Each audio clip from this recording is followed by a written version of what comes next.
ओम शांति। 30 सितंबर 2024 के ईश्वरीय महावाक्य। पहले एक नज़र मुरली के मुख्य पॉइंट पर। बाबा ने कहा, जो भी पूज्य देवता थे वह पुनर्जन्म लेते आए हैं। आत्मा वही है, आत्मा का नाम नहीं बदलता, बाकी शरीर का नाम बदलता है। लक्ष्मी नारायण चैतन्य थे, यहाँ ही भारत में थे, अभी नहीं है।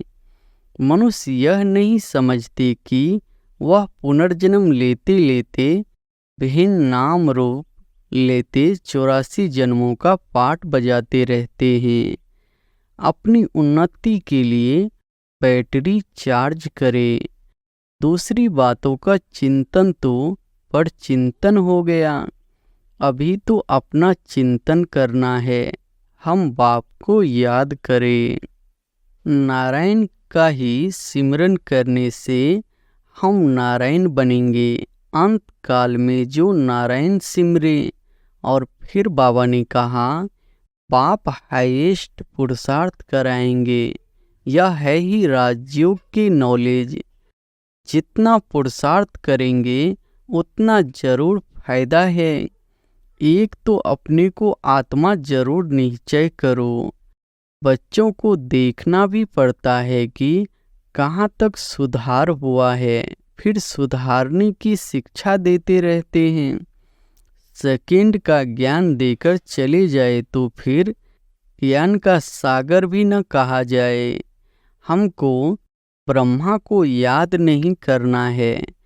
बाप कहते हैं, मामी कम याद करो। मैं इस रथ में रहकर तुमको यह नॉलेज दे रहा हूँ। और फिर लास्ट में बाबा ने कहा, यह दुनिया कभी खाली नहीं हो सकती है। गायन है, राम गयो रावण गयो। मूल बात नंबर 1 सब्जेक्ट है बाप को याद करना। इसमें ही मेहनत है, इस पर ही सारा मदार है। 84 लाख जन्म तो हो भी न सके। मनुष्य समझ से बाहर हो जाते हैं, इसलिए फिर पाप आकर समझ देते हैं। कोटों में कोई बिरला निकलता है। मैं जो हूँ जैसा हूँ, कोटों में कोई ही मुझे पहचान सकते हैं। तुम बच्चों को ऐसा सूक्ष्म वतनवासी फरिश्ता बनना है। फरिश्ते हड्डी मांस बिगर होते हैं। कहते हैं ना, दधीची ऋषि ने हड्डियां भी दे दी। और अब सुनते हैं महावाक्यों को विस्तार से। मुरली का सार है, मीठे बच्चे, अपनी बैटरी चार्ज करने का ख्याल करो। अपना टाइम पर चिंतन में वेस्ट मत करो। अपनी घोट तो नशा चढ़े। प्रश्न है, ज्ञान 1 सेकेंड का होते हुए भी पाप को इतना डिटेल से समझाने व इतना समय देने की आवश्यकता क्यों? उत्तर है, क्योंकि ज्ञान देने के बाद बच्चों में सुधार हुआ है या नहीं, यह भी बाप देखते हैं। और फिर सुधारने के लिए ज्ञान देते ही रहते हैं।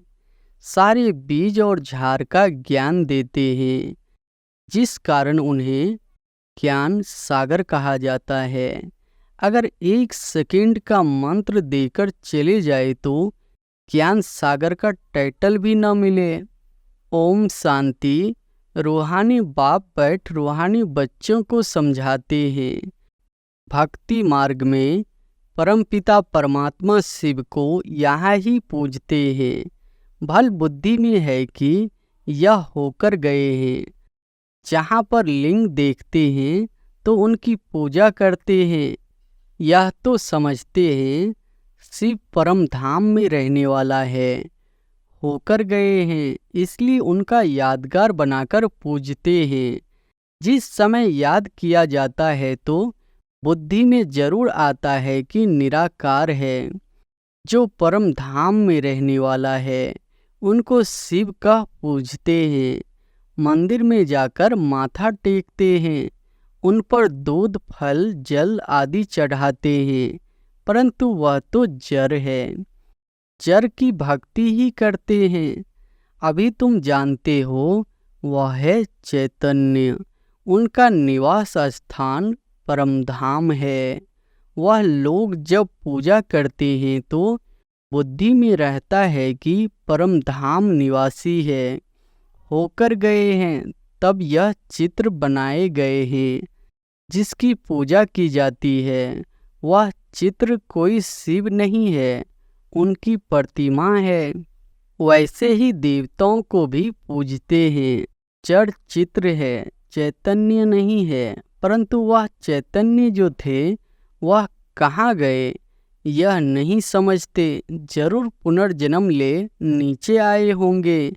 अभी तुम बच्चों को ज्ञान मिल रहा है, समझते हो जो भी पूज्य देवता थे वह पुनर्जन्म लेते आए हैं। आत्मा वही है, आत्मा का नाम नहीं बदलता, बाकी शरीर का नाम बदलता है। वह आत्मा कोई न कोई शरीर में है, पुनर्जन्म तो लेना ही है। तुम पूजते हो उनको जो पहले पहले शरीर वाले थे। सतयुग लक्ष्मी नारायण को पूजते हो। इस समय तुम्हारा ख्याल चलता है, जो नॉलेज बाप देते हैं। तुम समझते हो जिस चित्र की पूजा करते हैं वह पहले नंबर वाला है। यह लक्ष्मी नारायण चैतन्य थे, यहाँ ही भारत में थे, अभी नहीं है। मनुष्य यह नहीं समझते कि वह पुनर्जन्म लेते लेते भिन्न नाम रूप लेते 84 जन्मों का पाठ बजाते रहते हैं। यह किसके ख्याल में भी नहीं आता। सतयुग में थे तो जरूर, परंतु अब नहीं है, यह भी किसको समझ नहीं आती। अभी तुम जानते हो ड्रामा के प्लान अनुसार फिर चैतन्य में आएंगे जरूर। मनुष्यों की बुद्धि में यह ख्याल ही नहीं आता। बाकी इतना जरूर समझते हैं कि यह थे, अब इनके जड़ चित्र है, परंतु वह चैतन्य कहाँ चले गए यह किसकी बुद्धि में नहीं आता है। मनुष्य तो 84 लाख पुनर्जन्म कह देते हैं। यह भी तुम बच्चों को मालूम पड़ा है कि 84 जन्म ही लेते हैं, न कि 84 लाख। अब रामचंद्र की पूजा करते हैं, उनको भी पता नहीं है कि राम कहाँ गया। तुम जानते हो कि श्री राम की आत्मा तो जरूर पुनर्जन्म लेती रहती होगी। यहाँ इम्तिहान में नापास होती है, परंतु कोई न कोई रूप में होगी तो जरूर ना। यहाँ ही पुरुषार्थ करते रहते हैं। इतना नाम वाला है राम का, तो जरूर आएंगे, उनको नॉलेज लेनी पड़ेगी। अभी कुछ मालूम नहीं पड़ता है तो उस बात को छोड़ देना पड़ता है। इन बातों में जाने से भी टाइम वेस्ट होता है। इससे तो क्यों ना अपना टाइम सफल करें, अपनी उन्नति के लिए बैटरी चार्ज करें। दूसरी बातों का चिंतन तो परचिंतन हो गया। अभी तो अपना चिंतन करना है। हम बाप को याद करें, वह भी जरूर पढ़ते होंगे, अपनी बैटरी चार्ज करते होंगे, परंतु तुमको अपनी करनी है। कहा जाता है अपनी घोट तो नशा चढ़े। बाप ने कहा है जब तुम सतो प्रधान थे तो तुम्हारा बहुत ऊंचे पद था। अब फिर पुरुषार्थ करो, मुझे याद करो तो विकर्म विनाश हो।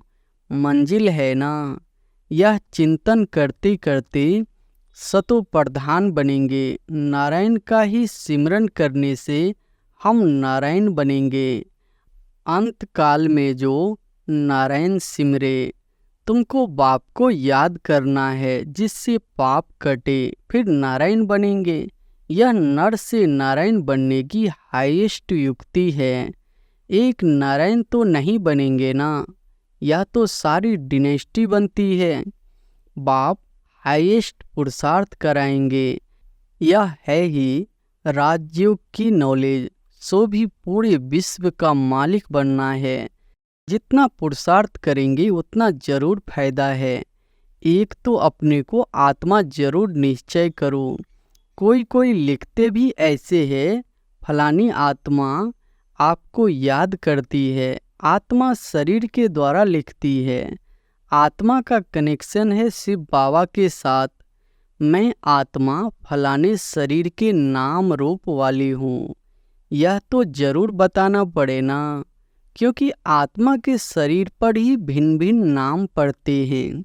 मैं आत्मा आपका बच्चा हूँ, मुझ आत्मा के शरीर का नाम फलाना है। आत्मा का नाम तो कभी बदलता नहीं। मैं आत्मा फलाने शरीर वाली हूँ। शरीर का नाम तो जरूर चाहिए, नहीं तो कारोबार चल न सके। यहाँ बाप कहते हैं, मैं भी इस ब्रह्मा के तन में आता हूँ टेम्परेरी। इनकी आत्मा को भी समझाते हैं, मैं इस शरीर से तुमको पढ़ाने आया हूँ। यह मेरा शरीर नहीं है, मैंने इनमें प्रवेश किया है, फिर चले जाएंगे। अपने धाम में आया ही हूँ। तुम बच्चों को यह मंत्र देने, ऐसे नहीं कि मंत्र देकर चला जाता हूँ, नहीं। बच्चों को देखना भी पड़ता है कि कहाँ तक सुधार हुआ है, फिर सुधारने की शिक्षा देते रहते हैं। सेकेंड का ज्ञान देकर चले जाए तो फिर ज्ञान का सागर भी न कहा जाए। कितना समय हुआ है, तुमको समझाते ही रहते हैं। झार की भक्ति मार्ग की सब बातें समझने की डिटेल है। डिटेल में समझाते हैं। होलसेल माना मन मना भव, परंतु ऐसा कहकर चले तो नहीं जाएंगे। पालना देख रेख भी करनी पड़े। कई बच्चे बाप को याद करते करते फिर गुम हो जाते हैं। फलानी आत्मा जिसका नाम फलाना था, बहुत अच्छा पढ़ता था, स्मृति तो आएगी ना। पुराने पुराने बच्चे कितने अच्छे थे, उनको माया ने हप कर लिया। शुरू में कितने आए, फट से आकर बाप की गोद ली, भट्ठी बनी। इसमें सब ने अपना लक भाग्य आजमाया। फिर लक आजमाते आजमाते माया ने एकदम उड़ा दिया, ठहर न सके। फिर 5000 वर्ष के बाद भी ऐसे ही होगा। कितने चले गए, आधा झाड़ तो जरूर गया। भल झाड़ वृद्धि को पाया है, परंतु पुराने चले गए। समझ सकते हैं, उनसे कुछ फिर आएंगे जरूर पढ़ने। स्मृति आएगी कि हम बाप से पढ़ते थे और सब अभी तक पढ़ते रहते हैं। हमने हार खा ली, फिर मैदान में आएंगे, बाबा आने देंगे। फिर भी भल आकर पुरुषार्थ करे, कुछ न कुछ अच्छा पद मिल जाएगा। बाप स्मृति दिलाते हैं, मीठे मीठे बच्चे, मामी कम याद करो तो पाप कट जाएंगे। अब कैसे याद करते हो? क्या यह समझते हो कि बाबा परमधाम में है? नहीं, बाबा तो यहाँ रथ में बैठे हैं। इस रथ का सबको मालूम पड़ता जाता है। यह है भाग्यशाली रथ, इनमें आया हुआ है। भक्ति मार्ग में थे तो उनको परम धाम में याद करते थे, परंतु यह नहीं जानते थे कि याद से क्या होगा। अभी तुम बच्चों को बाप खुद इस रथ में बैठ श्रीमत देते हैं, इसलिए तुम बच्चे समझते हो बाबा यहाँ इस मृत्यु लोक में पुरुषोत्तम संगम युग पर है। तुम जानते हो हमको ब्रह्मा को याद नहीं करना है। बाप कहते हैं मामेकम याद करो। मैं इस रथ में रहकर तुमको यह नॉलेज दे रहा हूँ, अपनी भी पहचान देता हूँ, मैं यहाँ हूँ। आगे तो तुम समझते थे परम धाम में रहने वाला है, होकर गया है, परंतु कब यह पता नहीं था। होकर तो सब गए हैं ना। जिनके भी चित्र है अभी वह कहाँ है यह किसको पता नहीं है। जो जाते हैं वह फिर अपने समय पर आते हैं। भिन्न भिन्न पाठ बजाते रहते हैं, स्वर्ग में तो कोई जाते नहीं। बाप ने समझाया है, स्वर्ग में जाने के लिए तो पुरुषार्थ करना होता है और पुरानी दुनिया का अंत नई दुनिया की आदि चाहिए, जिनको पुरुषोत्तम संगम युग कहा जाता है। यह ज्ञान अभी तुमको है। मनुष्य कुछ नहीं जानते, समझते भी है शरीर जल जाता है, बाकी आत्मा चली जाती है। अब कलयुग है तो जरूर जन्म कलयुग में ही लेंगे। सतयुग थे तो जन्म भी सतयुग में लेते थे। यह भी जानते हो, आत्माओं का सारा स्टॉक निराकारी दुनिया में होता है। यह तो बुद्धि में बैठा है ना। फिर वहाँ से आते हैं, यहाँ शरीर धारण कर जीव आत्मा बन जाते हैं। सबको यहाँ आकर जीव आत्मा बनना है, फिर नंबरवार वापिस जाना है। सबको तो नहीं ले जाएंगे, नहीं तो प्रलोप हो जाए। दिखाते हैं कि प्रलोप हो गई, रिजल्ट कुछ नहीं दिखाते। तुम तो जानते हो, यह दुनिया कभी खाली नहीं हो सकती है। गायन है, राम गयो रावण गयो। जिनका बहुत परिवार है, सारी दुनिया में रावण संप्रदाय है ना। रावण संप्रदाय तो बहुत थोड़ी है, राम की संप्रदाय है ही। सतयुग त्रेता में बहुत फर्क रहता है। बाद में फिर और टाल टालियाँ निकलती है। अभी तुमने बीज और जहार को भी जाना है। बाप सब कुछ जानते हैं, तब तो सुनाते रहते हैं, इसलिए उनको ज्ञान सागर कहा जाता है। एक ही बात अगर होती तो फिर कुछ शास्त्र आदि भी बन न सके। जहार की डिटेल भी समझाते रहते हैं। मूल बात नंबर 1 सब्जेक्ट है, बाप को याद करना, इसमें ही मेहनत है, इस पर ही सारा मदार है। बाकी झार को तो तुम जान गए हो। दुनिया में इन बातों को कोई भी नहीं जानते हैं। तुम सब धर्म वालों की तिथि तारीख आदि सब बताते हो। आधा कल्प में यह सब आ जाते हैं। बाकी सूर्यवंशी और चंद्रवंशी, इनके लिए बहुत युग तो नहीं होंगे ना। है ही 2 युग, वहाँ मनुष्य भी थोड़े हैं। 84 लाख जन्म तो हो भी न सके। मनुष्य समझ से बाहर हो जाते हैं, इसलिए फिर बाप आकर समझ देते हैं। बाप जो रचयिता है, वही रचना और रचता के आदि मध्य अंत की नॉलेज बैठ देते हैं। भारतवासी तो बिल्कुल कुछ नहीं जानते, सबको पूजते रहते हैं। मुसलमानों को, पारसी आदि को जो आया उनको पूजने लग पड़े, क्योंकि अपने धर्म और धर्म स्थापक को भूल गए हैं। और तो सब अपने अपने धर्म को जानते हैं। सबको मालूम है फलाना धर्म कब किसने स्थापन किया। बाकी सतयुग त्रेता की हिस्ट्री ज्योग्राफी का किसको भी पता नहीं है। चित्र भी दिखाते हैं, शिव बाबा का यह बीज रूप है, वही ऊंच से ऊंच बाप है, तो याद भी उनको करना है। यहाँ फिर सबसे जास्ती पूजा करते हैं श्री कृष्ण की, क्योंकि नेक्स्ट में है ना। प्यार भी उनको करते हैं, तो गीता का भगवान भी उनको समझ लिया है। सुनाने वाला चाहिए, तब तो उनसे वर्षा मिले। बाप ही सुनाते हैं, नई दुनिया की स्थापना और पुरानी दुनिया का विनाश कराने वाला और कोई हो न सके सिवाय एक बाप के। ब्रह्मा द्वारा स्थापना, शंकर द्वारा विनाश, विष्णु द्वारा पालना, यह भी लिखते हैं। यहाँ के लिए ही है, परंतु समझ कुछ भी नहीं। तुम जानते हो, वह है निराकारी सृष्टि, यह है साकारी सृष्टि। सृष्टि तो यही है। यहाँ ही राम राज्य और रावण राज्य होता है। महिमा सारी यहाँ की है, बाकी सूक्ष्म वतन का सिर्फ साक्षात्कार होता है। मूल वतन में तो आत्माएं रहती है, फिर यहाँ आकर पाट बजाती है।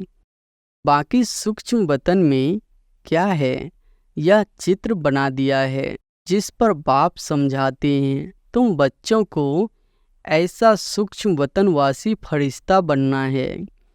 फरिश्ते हड्डी मांस बिगर होते हैं, कहते हैं ना। दधीची ऋषि ने हड्डियां भी दे दी, बाकी शंकर का गायन तो कहाँ है नहीं। ब्रह्मा विष्णु का मंदिर है, शंकर का कुछ है नहीं, तो उनको लगा दिया है विनाश के लिए। बाकी ऐसे कोई आँख खोलने से विनाश करता नहीं है। देवताएं फिर हिंसा का काम कैसे करेंगे? न वह करते हैं, न शिव बाबा ऐसा डायरेक्शन देते हैं। डायरेक्शन देने वाले पर भी आ जाता है ना, कहने वाले ही फंस जाता है। वह तो शिव शंकर को ही इकट्ठा कह देते हैं। अब बाप भी कहते हैं मुझे याद करो, मामेकम याद करो। ऐसा तो नहीं कहते शिव शंकर को याद करो। पतित पावन एक को ही कहते हैं। भगवान अर्थ सहित बैठ समझाते हैं। यह कोई जानते नहीं है तो यह चित्र देख मुझ पड़ते हैं। अर्थ तो जरूर बताना पड़े ना, समझने में टाइम लगता है। कोटों में कोई विरला निकलता है। मैं जो हूँ जैसा हूँ, कोटों में कोई ही मुझे पहचान सकते हैं। अच्छा, मीठे मीठे सिकिलधे बच्चों प्रति माता पिता बाप दादा का याद प्यार और गुड मॉर्निंग। रूहानी बाप की रूहानी बच्चों को नमस्ते। धारणा के लिए मुख्य सार पहली पॉइंट है, किसी भी बात के चिंतन में अपना समय नहीं गंवाना है, अपनी मस्ती में रहना है। स्वयं के प्रति चिंतन कर आत्मा को सतो प्रधान बनाना है। दूसरी पॉइंट है, नर से नारायण बनने के लिए एकांत में एक बाप की ही याद में रहे। इस हाईएस्ट युक्ति को सामने रखते हुए पुरुषार्थ करना है। मैं आत्मा हूँ, इस शरीर को भूल जाना है। वरदान है, दाता की देन को स्मृति में रख सर्व लगावों से मुक्त रहने वाले आकर्षण मुक्त भव। दाता की देन को स्मृति में रख सर्व लगावों से मुक्त रहने वाले आकर्षण मुक्त भव। कई बच्चे कहते हैं कि इनसे मेरा कोई लगाव नहीं है, परंतु इनका यह गुण बहुत अच्छा है या इनमें सेवा की विशेषता बहुत है। लेकिन किसी व्यक्ति या वैभव के तरफ बार बार संकल्प जाना भी आकर्षण है। किसी की भी विशेषता को देखते गुणों को व सेवा को देखते दाता को नहीं भूलो। यह दाता की देन है। यह स्मृति लगावों से मुक्त आकर्षण मुक्त बना देगी। किसी पर भी प्रभावित नहीं होंगे। स्लोगन है, ऐसे रूहानी सोशल वर्कर बनो जो भटकती हुई आत्मा को ठिकाना दे दो, भगवान से मिला दो। अच्छा, ओम शांति।